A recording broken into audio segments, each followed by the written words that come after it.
Good morning, update po tayo sa ating siling panigang. Ito po ang hiwaga ng East West Seed. At ito makikita natin napakalago. Napakarami niyan sanga. Yan. At ngayon po ay 43 days na ito. At ito yung unang pitas. Hindi siya gaanong tumatangkad. Ayan, pero malakas lumago. Kaya ayan, napakaraming sanga. At pati yung bunga niya ay nagsisimula rin sa gawing ibaba. Ayan, ayan. Halos sumayad po sa lupa. Yan, ito yung aming unang pitas. Pinipili lang namin yung malalaki.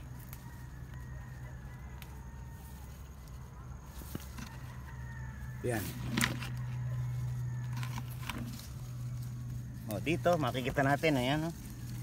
Talagang nakasayad yung iba sa ibaba. Ayan.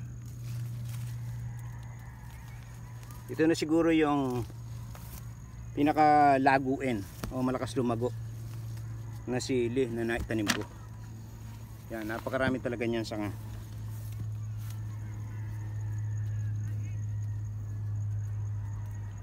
Yung nauna kong itinanim ay hindi ganito kalago, hindi ganito kayabong.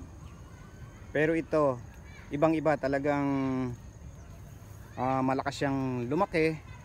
Dumami ang sanga at talagang ang bunga naging hitik ngayon.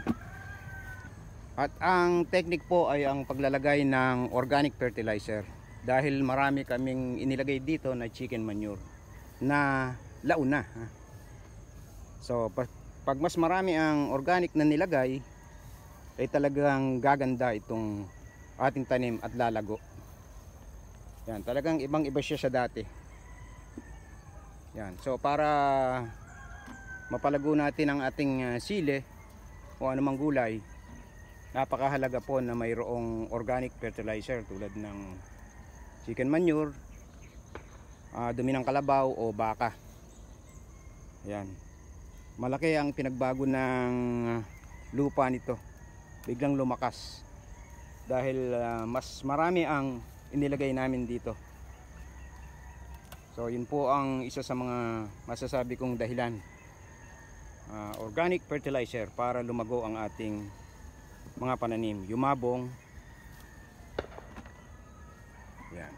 Mahalaga po ang land preparation. Ang ginawa namin kasi rito, bago ito bungkalin ay kinalata namin ng maraming chicken manure na yun, medyo laon na, composted na. At saka namin binungkal ng paulit-ulit para maging loose ang lupa. Kaya dito malayang nakakagaray yung mga ugat dito sa ibaba. Yan, ito po ang dahilan kaya yan, kaya yumabong na ganito.